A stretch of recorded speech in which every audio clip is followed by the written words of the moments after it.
En el siglo XIII, el mundo se encontraba al borde de una catástrofe. El poderoso y despiadado imperio mongol, sin igual en fuerza destructiva e implacable, ya había destruido reinos enteros, incendiado la rica y cultural Bagdad, y sus puertas militares parecían estar abiertas a futuras conquistas que se extendían desde Asia Central hasta el mar Mediterráneo, la isla de Córcega e incluso más allá, hacia Europa. Si no hubiera habido una detención oportuna, grandes ciudades como París, Roma o Londres podrían haber sido destruidas en su lugar y desvanecerse en el abismo de la historia. En ese momento de peligro e incertidumbre, el destino de toda Europa pendía de un hilo. Toda la historia del continente podría haber terminado bajo las patas de las hordas mongolas. Pero en el corazón del valle de Analiut, en la fuente de Eilat, la legendaria Goliath, surgió una unexpectedly resistencia para los conquistadores. En el camino del devastador ejército mongol se levantaron los mamelucos, antiguos esclavos que se transformaron en guerreros sanguinarios y hábiles en la guerra. Estos líderes militares se enfrentaron a la más poderosa hueste de la humanidad, considerada invencible. En ese lugar, ocurrió un cambio en la historia. El mito de la invencibilidad de los mongoles fue destruido, y con ello se sentaron las bases del destino de las futuras civilizaciones. Gracias a la valentía y determinación de los mamelucos, se salvó el destino de Europa y el Oriente Medio. Para comprender plenamente la importancia de la batalla de Analiut, primero hay que adentrarse en la sombra y la oscuridad del siglo XIII, la era del ímpetu mongol. Ninguna otra civilización en la historia humana se expandió tan rápido y en tal escala, destruyendo todo a su paso y sembrando el caos en los corazones de los pueblos. Esto ocurrió en las vastas estepas de Mongolia, donde el viento y el polvo se fundían en una sola tempestad. Al mando de esa máquina aterradora estaban Gengis Khan y sus sucesores, quienes convirtieron a las tribus nómadas dispersas en un ejército letal capaz de destruir cualquier resistencia en el mundo medieval. A mitad del siglo, los mongoles poseían el imperio terrestre más grande de la historia, que se extendía desde las costas de la península de Corea hasta las profundidades de Persia, desde las amplias llanuras rusas hasta las nevadas montañas del Himalaya. Ante el ejército mongol no había rival capaz no solo de enfrentarlos, sino de resistirlos. Cada guerrero aprendió desde pequeño a montar a caballo y a manejar el arco, dominando la habilidad de disparar flecha tras flecha a plena carrera. Podían disparar con una precisión sorprendente, sin reducir la velocidad, incluso durante la fuga, formando una lluvia de flechas que podía cubrir al enemigo en segundos y desaparecer tan rápido como había llegado. Un grupo de 50.000 mongoles podía aparecer de repente en cualquier parte del mapa, lanzar un ataque relámpago y desaparecer sin dejar rastro, dejando tras de sí un escuadrón atónito y miserable. Sin embargo, no solo su maestría en el manejo del caballo y el arco los hacía peligrosos. Los mongoles empleaban un pensamiento estratégico delicado y, al mismo tiempo, severo, una estructura disciplinaria militar estricta y, lo que no era menor, una táctica de intimidación brutal y una violencia asesina en masa. Si una ciudad resistía, la sometían a una represión implacable. Robaban todo lo valioso, lo incendiaban en el lugar o lo convertían en ruinas. Si era necesario, destruían a hombres, mujeres y niños para acabar definitivamente con la resistencia. Al anunciar a sus víctimas, no mostraban clemencia. Los rumores sobre la crueldad mongola se difundían más rápido que sus jinetes. Muchas ciudades y principados, al conocer el destino de sus predecesores, abrían sus puertas con la esperanza de evitar un final igual de terrible, confiando en que sería sabio rendirse y pagar tributo para salvar la vida. Una derrota tras otra, imperios, dinastías familiares, grandes ciudades y estados caían. El gran imperio persa, de la dinastía Uraen, uno de los vestigios de la antigua cultura, fue destruido por completo, su gobernante, el Shah, fue traicionado y ejecutado. Los principados de Georgia y Armenia fueron derrotados y humillados, sus tierras, destruidas o tomadas. En 1241, las tropas mongolas atravesaron las tierras europeas, destruyendo a los caballeros polacos en la batalla de Liegnitz y cercando las fuerzas húngaras en la batalla de Moí.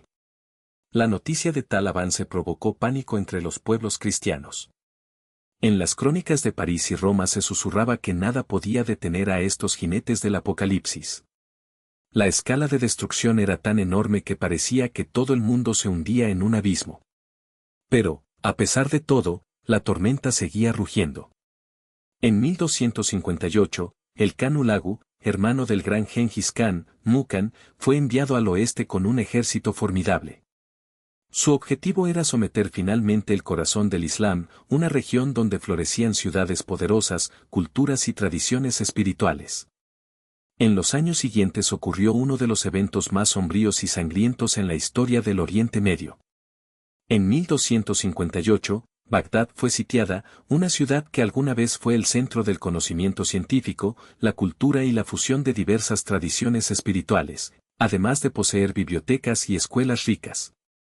Para esta ciudad, que durante mucho tiempo fue considerada la capital intelectual y espiritual del mundo islámico, llegó el momento de duras pruebas. Esta puerta, que se abrió en el siglo, marcó el comienzo de una serie de eventos sangrientos y destructivos, dejando no solo ruinas, sino también huellas indelebles en la memoria de toda la región. Hulagu no mostró ni la más mínima misericordia. Después de 40 días de asedio, sus tropas perforaron las murallas de la ciudad y comenzó una masacre sanguinaria, cuyas magnitudes eran difíciles de imaginar. Los historiadores y cronistas testimonian centenares de miles de muertos, mezquitas y mercados en llamas, consumidos por un fuego que convertía los ríos en un telón negro de tinta, y en la sangre de los habitantes de la ciudad, una masa de un rojo brillante.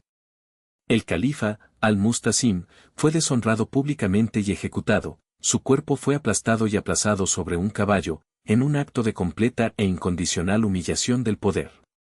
La caída de Bagdad no fue simplemente la destrucción de una gran ciudad. Significó el fin de una era, toda una época en la historia del mundo musulmán, la pérdida de un centro cultural y religioso, un símbolo de poder y gloria.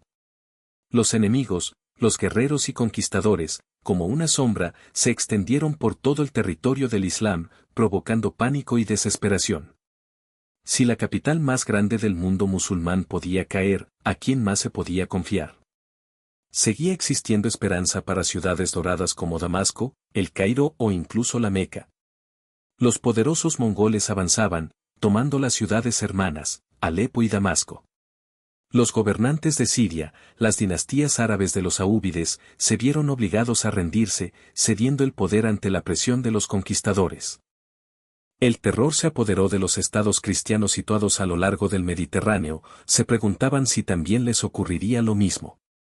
Europa observaba con preocupación, comprendiendo, si los mongoles se consolidaban en Oriente Medio, todo el camino hacia el oeste quedaría abierto.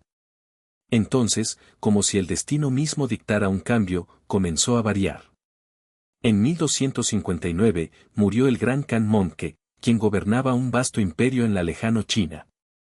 Para la horda del otro lado del mundo, eso significaba que era necesario fortalecer su poder dentro del imperio. Tuvo que retraer la mayor parte de sus tropas hacia el este, dejando solo una pequeña fracción de su formidable ejército, aproximadamente 20.000 hombres, bajo el mando del confiable general Kitbuk Noan. Kitbuk, un hombre guerrero y leal, era cristiano de la fe nestoriana, y sus manos no conocían compasión, gobernaba Siria de manera dura y decidida. A pesar de la reducción en el número, el ejército de Kitbuk mantenía ese carácter aterrador y terrible de la potencia mongola. Los caballeros montados, armados hasta los dientes, parecían, a distancia, algo increíblemente temible. 20.000 mongoles parecían, para la mayoría, tan peligrosos como 200.000 enemigos. Ningún ejército se atrevía a enfrentarse a ellos, excepto los mamelucos de Egipto. Para detener a los mongoles, la élite mundial que defendía Oriente Medio necesitaba mucho más que solo fuerzas militares. Era necesario tener un grupo de personas resistentes, de voluntad de hierro. Y fue precisamente desde Egipto donde surgió una milicia extraordinaria, que la humanidad aún no conocía, eran los mamelucos. El nombre mameluk significa poseído o propiedad, lo que refleja claramente su situación inicial. No nacían de familias nobles ni como príncipes heredados, los compraban y los convertían en esclavos. Durante siglos, los gobernantes de Egipto compraron muchachos de las estepas de Asia Central, eran quipechas, circasios, turcos. Los robaban de sus hogares, los separaban de sus familias y los llevaban a El Cairo, donde se preparaban exclusivamente para una cosa, la lucha. La vida de estos muchachos era dura y despiadada, los alojaban en cuarteles, los entrenaban diariamente en equitación, tiro con arco, esgrima y disciplina. En su programa de estudio se valoraba especialmente la lealtad, no lazos de sangre, sino fraternidad y fidelidad mutua se convertían en los valores principales. Poco a poco, estos soldados esclavos se transformaron en guerreros de élite, profesionales, implacables, encadenados por la amistad y la lealtad forjadas en condiciones duras. En el caos del siglo XIII, fueron precisamente estos guerreros los que se elevaron por encima de sus amos y derrotaron a sus iguales. En el año 1250 cayó la dinastía de los Ayyubidas, seguidores de las dinastías musulmanas más antiguas. En ese mismo instante, los mamelucos tomaron el poder en Egipto y por primera vez en largos siglos, tuvieron la oportunidad de gobernar el país. Su líder, el sultán Kutbuk, era un hombre cuya vida personal reflejaba la lucha de su pueblo. Criado en esclavitud, recorrió el camino desde un niño desamparado hasta convertirse en el gobernante supremo de El Cairo. Era un hombre lleno de determinación y carisma, que comprendía, su estado estaba al borde de la destrucción. Poderoso y severo cuando era necesario, gobernaba con firmeza, sin permitir debilidad. A su lado estaba Bab Bars, un comandante de una genialidad y maestría estratégica excepcionales. Su destreza en combate fue confirmada por más de una batalla, habiendo participado varias veces en enfrentamientos contra los mongoles y salido victorioso. En el pasado, combatió en Siria, enfrentándose al avance de conquistadores nómadas y gracias a su ingenio, conocimientos y tácticas, sobrevivió incluso en los momentos más difíciles. Bab Bars estudió cuidadosamente su estrategia, le impactaron sus vergonzosos retiros falsos, sus ataques relámpago que generaban terror y pánico, así como su uso de golpes rápidos a caballo que llenaban de miedo y horror a sus enemigos. No solo conocía las fortalezas de los mongoles, sino que, lo que era aún más importante, entendía sus debilidades. Este hombre era mucho más que un simple militar, era un estratega talentoso, maestro del engaño y un líder audaz que sabía inspirar a su gente, infundiéndoles determinación y fe en la victoria. En conjunto, Kutbuk y Bab Bars crearon una visión común: Egipto no podía permanecer en la sombra, esperando que los mongoles pasaran de largo como una tormenta imprevista. Él y sus camaradas de armas estaban convencidos de que permanecer en el papel de espectadores significaba condenar su tierra, su fe y sus familias a la destrucción. Debían enfrentarse cara a cara a la amenaza inminente, sin esquivar ni esperar circunstancias favorables, solo así podrían salvar un refugio para la fe, sus seguidores y sus herederos. Pero, a pesar de su determinación, en el país reinaba el miedo. Todo Egipto estaba atrapado en el temor ante la amenaza mongola. En la población de todo el Cairo se propagaban rumores inquietantes, que resistir era ser un loco, y que las probabilidades de supervivencia al enfrentamiento con los guerreros a caballo de Gengis Khan eran minúsculas. Los recuerdos de las devastaciones de Bagdad, de sus ruinas, aún sembraban en los corazones de la gente miedo y desesperanza. Justo en ese momento, cuando parecía que la esperanza casi se había agotado, Qutuz convocó a sus guerreros y pronunció palabras que penetraron en los corazones de los oyentes y que resonarían siglos después: hoy están al borde de la supervivencia y la destrucción total. La elección es clara, no se puede retroceder. Detrás de ustedes, Egipto, sus familias, el futuro de sus hijos. Delante de nosotros, una tormenta mongola que se cierne sobre el país. Si cedemos, todo estará perdido. Pero si nos levantamos juntos y resistimos, demostraremos al mundo que los enemigos no son tan invencibles como parecen. Estas palabras adquirieron un significado especial y llenaron a los egipcios de una nueva fuerza. Los conscriptos, antes de origen no heroico, habían sido templados por duras pruebas. Fueron criados en el espíritu de una disciplina estricta, en la habilidad de luchar sin dudas y soportar con fortaleza cualquier dificultad. Ahora, al haber obtenido la libertad, sintieron su poder como nunca antes, porque su esclavitud se había convertido en arma y fuente de fuerza interior. Conocían la táctica del enemigo, ya que muchos de ellos habían sido criados en esas mismas estepas donde sus antepasados vagaban como nómadas, siguiendo las mismas tradiciones. Toda su sabiduría de vida y experiencia militar podían ahora ser empleadas contra el enemigo. Egipto eligió el camino de la insumisión y, encabezados por Qutus y Babars, los mamelucos se prepararon para la hazaña. Su camino los llevó al norte, a un lugar llamado Anjalut, donde se reunía el adversario más formidable e impredecible que alguna vez hayan temido la civilización. Esta decisión decidida, no esperar la destrucción, sino enfrentar directamente al enemigo, fue el comienzo de su travesía. Sin embargo, el camino a Anjalut no fue simplemente una ruta de ejércitos y batallones, fue un sendero trazado por el miedo y la diplomacia, por estrategia y determinación. En la primavera del año 1261 de la era musulmana, al inicio del verano ardiente, el sultán Qutus reunió a sus fuerzas en la capital de Siria, El Cairo. La unión militar que convocó era increíblemente poderosa. En sus filas había miles de jinetes armados tan bien como los mejores caballeros de la época, disciplinados y preparados para luchar en todas las formas. Sus armaduras brillaban bajo el sol, y las banderas, portadoras de los símbolos del Islam y del águila mameluca, ondeaban en las arenas del desierto. Detrás de ellos, seguían convoys con provisiones, alimentos, armas y agua, para la larga y ardua marcha a través del caluroso desierto del Sinaí. La marcha en sí fue una verdadera prueba para el ejército. El desierto se convirtió en un enemigo severo, calor de día, frío de noche, una inmensa e impenetrable esterilidad climática. Los caballos se agotaban bajo el peso de la armadura, los guerreros se cansaban y a veces su espíritu decayó.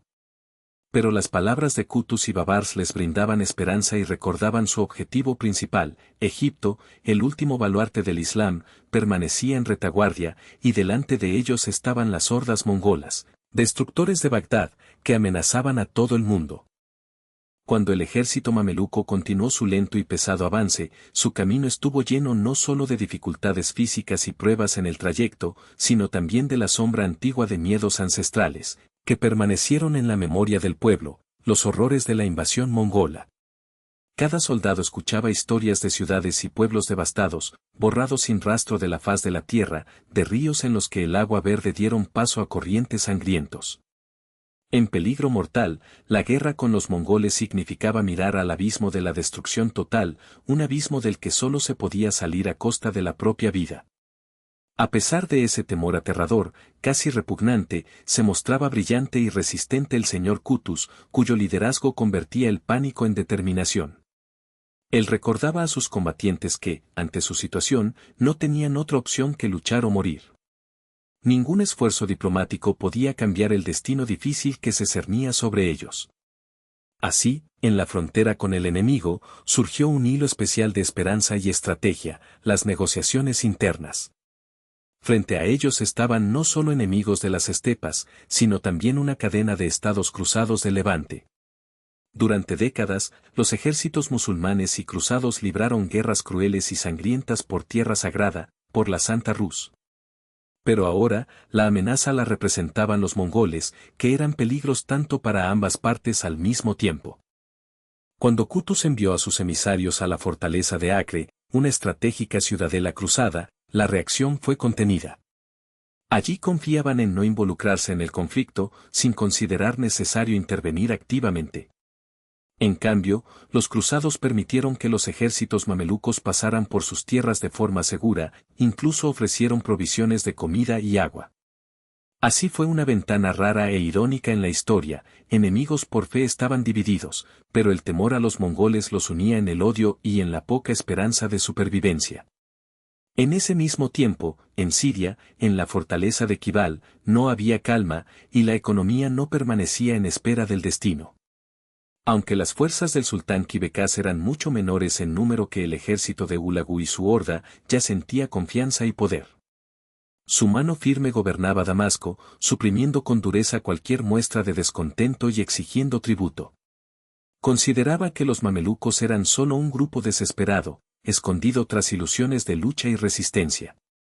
En su convicción, así como Bagdad había caído antes, ellos también caerían definitivamente ante la presión del enemigo. Sin embargo, los hijos de Babur tenían otros planes. Sabían que el resultado de la batalla no dependía del lugar ni de la fuerza del adversario, sino de la sabiduría y la astucia de quienes tomarían el camino de la lucha.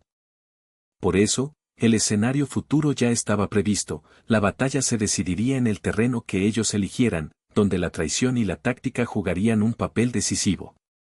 En adelante, la campaña avanzaba con scouts explorando el terreno, trazaban caminos en busca de la posición más ventajosa para la batalla. La elección cayó en el estrecho valle de Ain Jalut, cerca de la Palestina actual. Era un terreno con un paso estrecho, rodeado por altas cadenas montañosas y colinas, con muchas fuentes de agua que brillaban en la tierra y que constituían un recurso vital tanto para las personas como para los caballos. Pero la principal ventaja de este lugar residía en su capacidad para convertirse en una trampa para el enemigo, allí mismo se podía preparar una emboscada y ejecutar un golpe táctico. Bars ideó un plan astuto. Los mamluquíes de Babangar debían enfrentarse a los mongoles, luego simular una retirada para atraer al enemigo hacia un estrecho paso. Los mongoles, acostumbrados a recoger la derrota persiguiendo y destruyendo al enemigo en ofensivas de persecución, dieron tras ellos sin saber que se escondía tras esa táctica. En una emboscada en un estrecho valle, entre colinas y rocas, estaban oculta la reserva de los mamluquíes, lista para lanzar un golpe repentino en el momento más vulnerable. Era una maniobra arriesgada y peligrosa, pero no tenían otra opción. Si no funcionaba, lo perderían todo. Cuando el horizonte se ocultó tras el sol, tiñendo el cielo de tonos carmesí y naranja, se instauró una silenciosa expectación en el campo de batalla. Dos ejércitos, uno fiel a la antigua historia y al sueño de poder, otro guiado por el miedo y la voluntad de proteger su tierra, avanzaban hacia la cruda providencia del destino. Los mongoles, herederos de Genghis Khan, confiados en que el mundo entero les pertenecía y se sometería a su poder, marchaban adelante llevando su destino. Los mamluquíes musulmanes, rotos por las cadenas de la esclavitud, creían que un destino les había reservado proteger y preservar las obras del imperio islámico. Y pronto, en aquel día fatídico en Ain Jalut, sus convicciones chocarían, decidiendo cómo sería el futuro para generaciones enteras. Un relámpago iluminó el cielo y los primeros golpes resonaron en el cañón. Las tropas mongolas iniciaron la ofensiva primero. Sus caballos galopaban uno tras otro sobre la llanura abierta, los cascos resonaban con fuerza como tambores de guerra, y la tierra temblaba bajo sus zancadas poderosas. El estruendo de sus gritos de guerra reverberaba en las montañas y valles, atravesando los oídos con agudeza y crudeza, como si estuviera dirigido no tanto a intimidar al enemigo, sino a sembrar miedo incluso antes de que comenzara el enfrentamiento de espadas.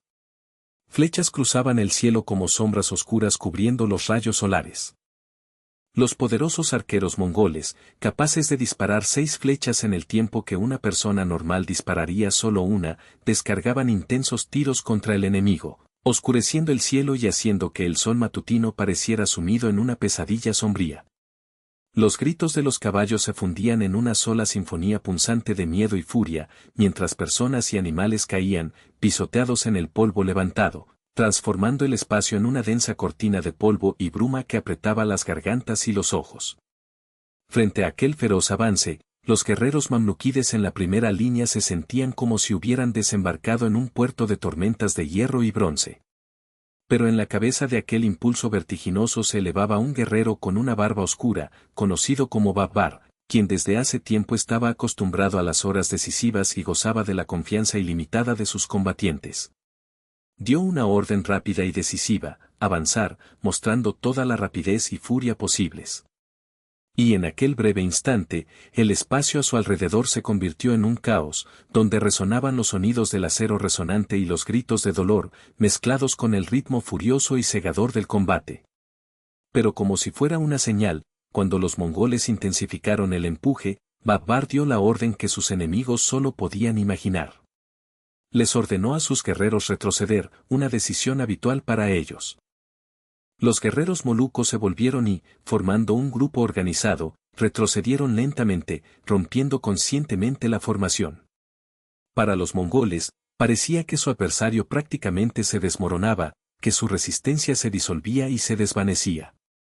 La mirada de Kibuka, el jefe de la progresión mongola, brillaba con mayor intensidad.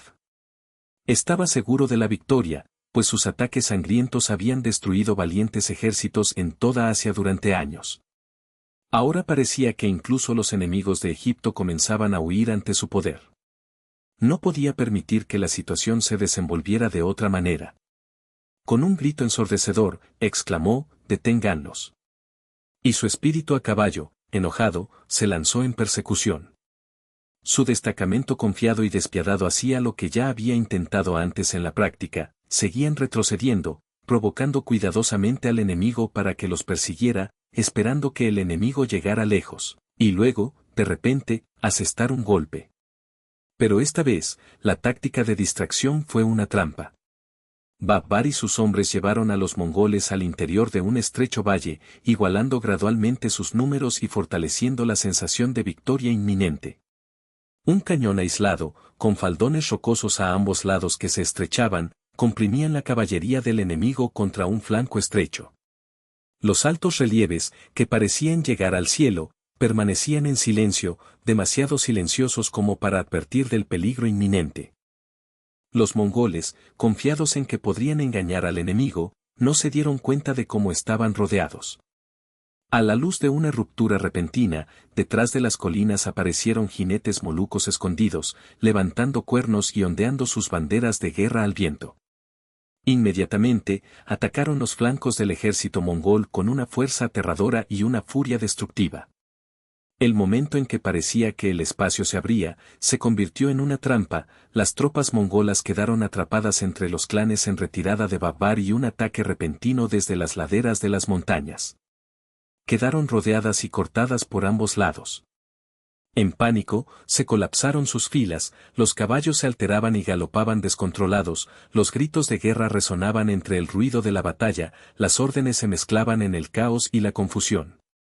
Las unidades mongolas, antes disciplinadas y perfectamente coordinadas, comenzaron a desintegrarse. En medio del pánico y del combate, apareció el sultán Kutus, observando la trampa creada por el enemigo. Entendió que llegaba el momento de intervenir decisivamente y dirigió él mismo el contraataque. Rápidamente se quitó el casco para mostrar su rostro, y levantando su espada, gritó con tanto fuerza que su voz atravesó el estruendo de la batalla. Al Islam. Fue su llamamiento, llenando a los combatientes con una feroz determinación. Su grito provocó un súbito levantamiento en las filas de los guerreros musulmanes, que, apretando los dientes y cruzando sus espadas, arremetieron con doble fuerza. Atacaron rápidamente el centro de las fuerzas mongolas, abriéndose paso a través de una avalancha de golpes de acero y escudos, luchando por cada segundo de vida en los pilares de la batalla. Un torbellino de polvo, salpicado de sangre y brillo metálico, llenaba el aire. Los caballos relinchaban y se alzaban en criado, retorciéndose y gritando con fuerza, la furia de la lucha alcanzaba su punto culminante. Las flechas silbaban cerca de las orejas, dejando tras de sí su velo mortal. Las hachas y espadas chocaban con tal fuerza que se escuchaba un estruendo y un retumbar, como si el metal se quebrara contra huesos. Esta batalla no fue una simple colisión, fue una trampa que funcionó, y el enemigo quedó atrapado en una red tupida. Pero, a pesar del peligro evidente, la victoria seguía aún fuera de alcance y muy lejana. Los poderosos mongoles peleaban con una furia indomable, como poseídos por un demonio, negándose a ceder o rendirse, convirtiendo cada enfrentamiento en un sangriento baño de sangre. En el valle de Alut, como un caldero en ebullición, ardían llamas y muerte, esparciéndose en un remolino caótico por los alrededores. En este vaso, en este caos ardiente, el destino de civilizaciones enteras se decidía en un abrir y cerrar de ojos. La decadencia de Ahalt fue una verdadera forja, un horno ardiente donde se enfrentaron acero y hierro. Los gigantescos filos clangoreaban como si rompieran el aire, y las flechas, cortando el espacio lleno de humo, lo convertían en un auténtico torbellino de chispas sangrientas. En los gritos, llantos y silbidos de las flechas se fundían las voces de los moribundos y los caballos, que se rompían bajo el peso de la batalla. Sí, los enemigos quedaron atrapados en una red, pero ni unos ni otros, como poseídos, tenían intención de admitir la derrota. Las ideas acerca de la invencibilidad de los mongoles en combate abierto eran inquebrantables, nunca conocieron la derrota en una lucha dura y real. Y en aquel día fatídico, lucharon con una furia que solo posee una bestia acorralada, con una pasión indomable y salvaje. En medio de esta feroz lucha, como el corazón sangrante de un combate desolador, se encontraba Kipukan, comandante del ejército mongol, un hombre con amplia experiencia en batalla. Veterano de muchas campañas, servía con un corazón fiel a la fe cristiana, pero su lealtad a su pueblo y a las tradiciones permanecía intacta, era un verdadero mongol en sus convicciones y acciones. Según las crónicas, este guerrero repetidamente irrumpía en la línea enemiga, con decisión feroz, destruyendo a sus oponentes con su aguda espada, y alentaba a sus compañeros con gritos valientes, llenos de confianza y sin miedo. Su presencia en el campo de batalla parecía capaz de elevar el espíritu del ejército, incluso cuando el destino parecía ya decidido. Kipukan, con su ejemplo, parecía encarnar la furia salvaje, indomable e inmortal, como un león que, sin temor, llenaba de bravura la furia del enemigo y lo invocaba en la lucha. Aunque rodeado por los caídos y heridos, no cedía al pánico ni intentaba huir, retirarse para él sería como desaparecer el legado de Genghis Khan, el gran líder, valiente e incorruptible. Pero incluso su heroísmo no pudo cambiar la dura realidad estratégica, los enemigos, bajo la dirección de Babar y Kutuz, poco a poco estaban tendiendo la trampa en su entorno.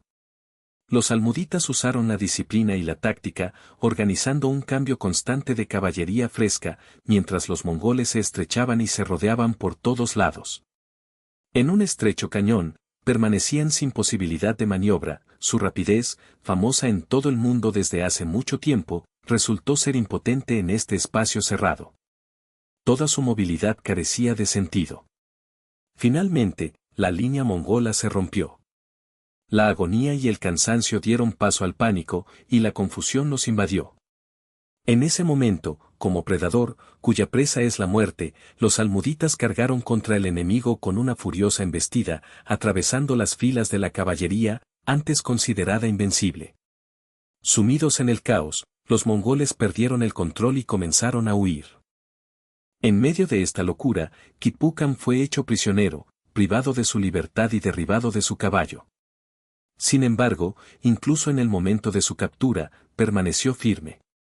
No suplicó por misericordia, no se justificó ni pidió clemencia. Frente a sus captores, pronunció palabras llenas de orgullo y confianza en que los mongoles regresarían, que algún día llegaría su venganza.